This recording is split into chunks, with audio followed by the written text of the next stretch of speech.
嗨，大家好，欢迎回来。作为一个自学中文快2年的人，我经历过几乎所有中文学习者都会遇到的问题。我试过各种各样的学习方法，浪费过很多时间，也经历过自己觉得完全没有进步的时候。虽然我的中文不是完美的，但我已经克服了大多数中文学习者都会遇到的困难。过去一段时间，我也帮助了50多位学生，制定一个适合他们的一个学习计划。那么在帮助他们的过程中，我发现了几个很明显的共同点。所以今天这个视频分成2个部分。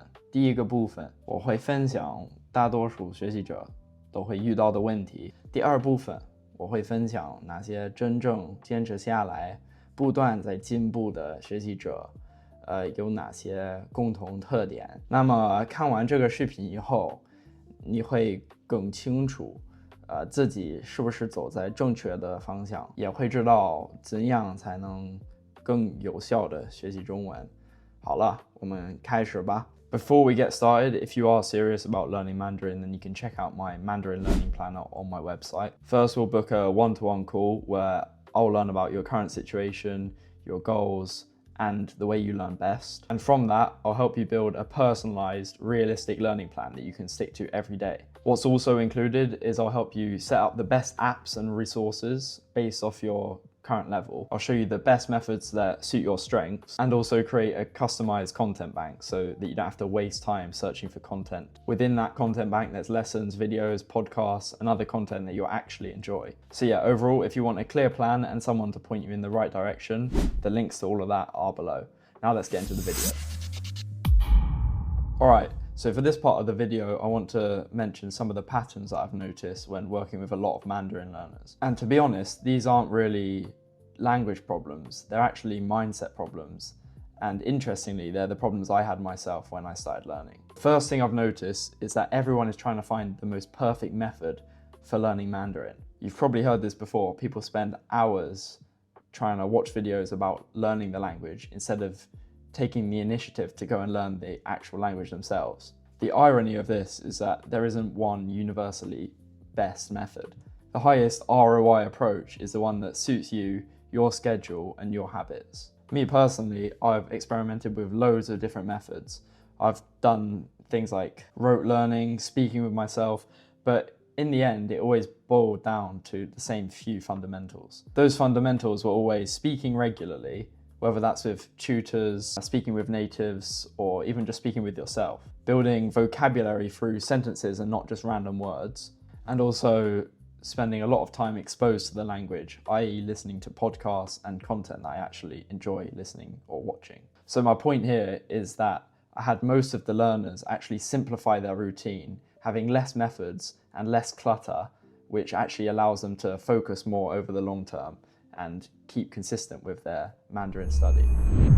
The second thing I've noticed, and it might actually sound quite surprising, is the fact that the most motivated learners at first seem to come across the most difficulty. In fact, it's usually the students that tell me I'm willing to study 3 hours a day that end up quitting after even a few days. The reason for this is that motivation is short-lived.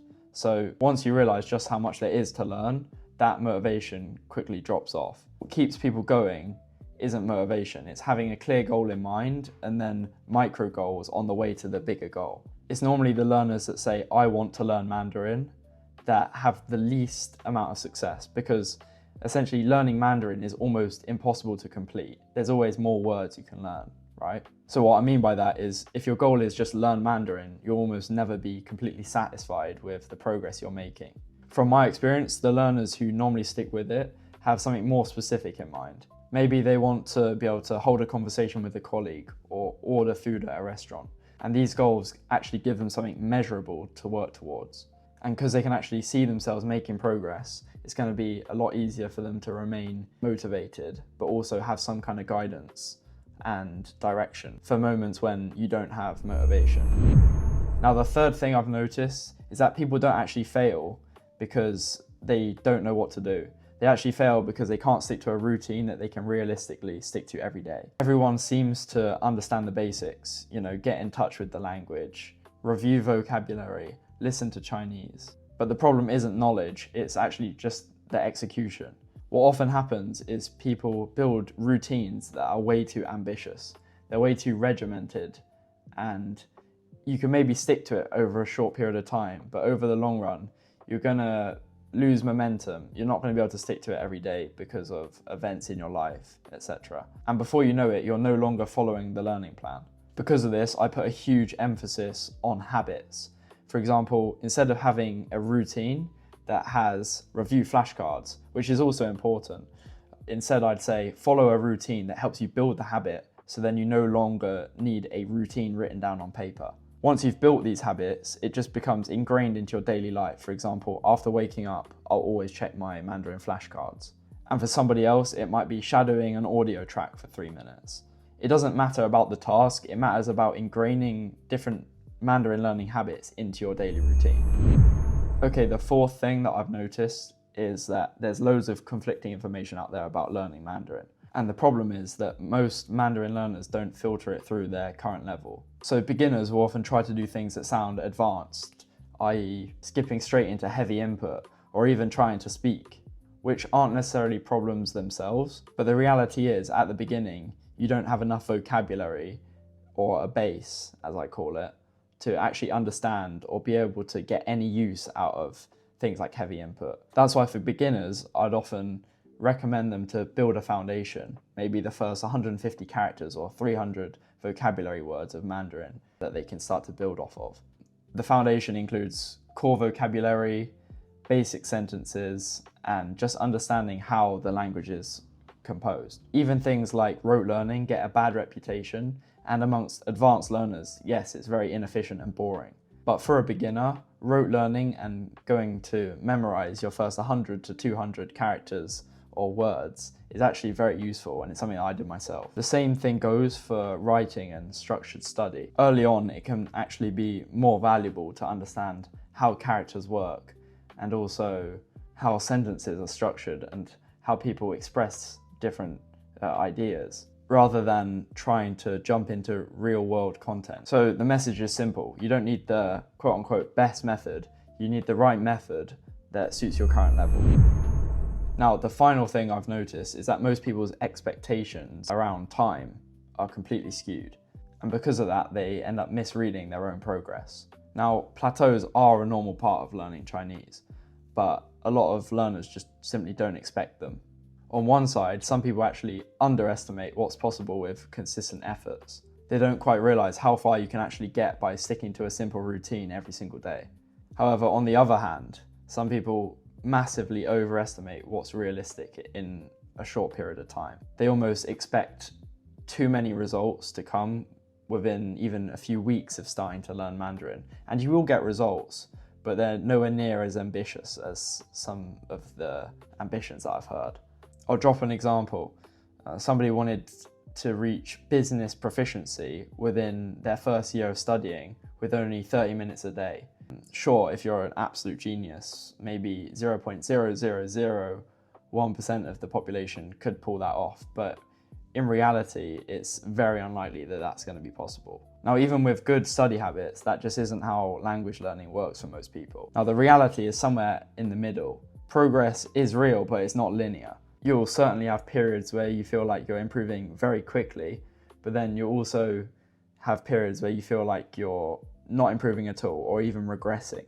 The learners who succeed are the ones that expect these periods and continue no matter what. They don't panic during plateaus, and they don't assume slow progress means failure. It's simply part of the process. They just stay consistent and let the long-term curve of effort do its work. Okay, now for the second part of the video, we're going to go over what actually separates the learners who make consistent progress from the ones that struggle.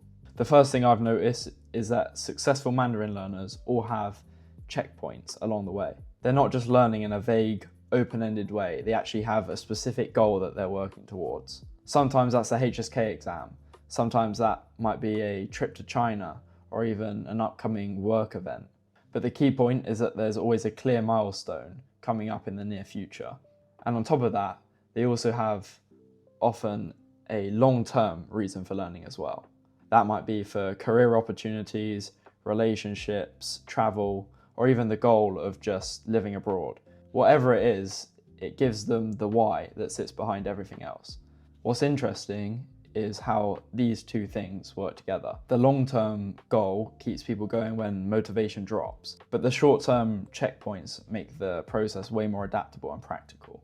For example, if they've got a meeting coming up in Mandarin, then they can prepare some vocabulary in advance. Or if they've got a trip planned, they can focus on survival phrases and maybe listening skills.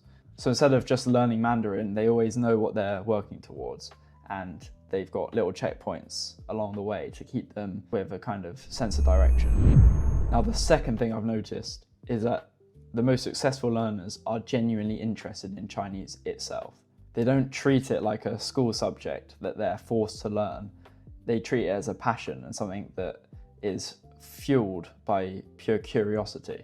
What this looks like in practice is actually really simple. Say they come across a thought or just walk past something in the street and they don't know how to say it in Mandarin. They'll simply open their Pleco dictionary, search it, and then screenshot it for later flashcard edition.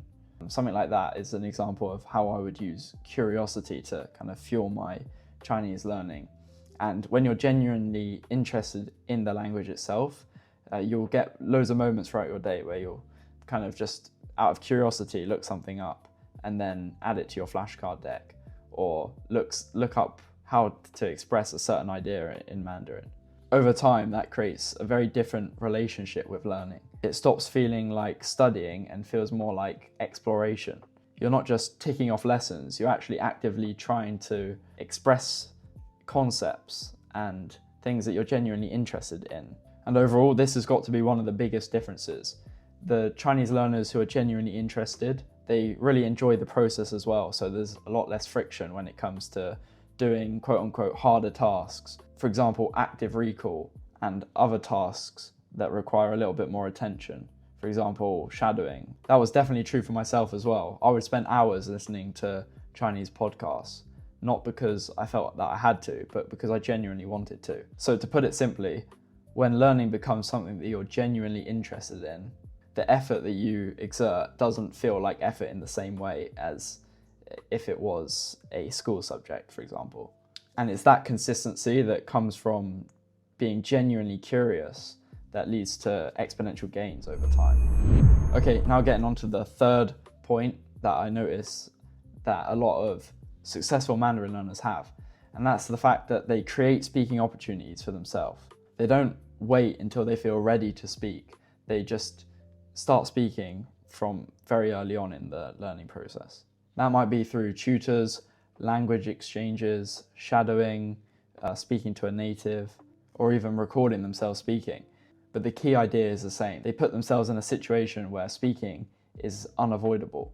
What also stands out is their attitude towards mistakes. It's often the ones that have a much more open-minded kind of mentality that make faster progress because they understand that mistakes are part of the process, and some of them even enjoy making the mistakes because it means that they're learning. People often make a lot slower progress when they want to be perfect from day one, only speaking once they know how to pronounce something perfectly, etc. And I've also experienced that myself. When I started learning Mandarin, I had a slight ego where Chinese people had always told me that I spoke perfectly. In reality, it was far worse than how it is now. But essentially, when people tell you that you're amazing, it makes you want to live up to that standard. So if I was to say another sentence in Chinese to them, I would want it to be absolutely flawless, try to make the pronunciation perfect, which would often lead to me just simply not speaking because I don't know how to exactly pronounce a certain word, or I don't know the word for a certain object. So yeah, instead of waiting until you feel confident, just start using the language. That's the best way to go about it. So the fourth and final tip is the fact that the successful learners, they all go and find reasons to study instead of excuses. The most successful learners treat it as something non-negotiable, almost like going to the gym. They schedule it into their day and it almost becomes automatic. But what's really interesting is they don't think of learning as something that requires a big block of time. They really understand that there are small pockets of the day everywhere. For example, when you're on the toilet, the 5 minutes you spend on the toilet every morning could simply be used to search a few new words or listen to a beginner-friendly podcast if you're a beginner. So yeah, the learners who progress the fastest always have a sort of no 0 days mindset. Even if it's just one word, one character, 1 second of immersion, you're still building habits over time, and these habits become more and more ingrained into your daily routine. Over time, that mindset is ultimately what separates overthinkers from pure doers, and it's the doers that find success with Mandarin. Okay guys, thank you very much for watching this video in its entirety. I really appreciate the support recently. The channel has been growing exponentially. I really hope this video gives you a clear idea of what it takes to become a successful Mandarin learner. As I said at the start, if you are interested in a learning planner, do check out my website below, and I thank you for watching the video, and I'll see you in the next one. Thanks guys.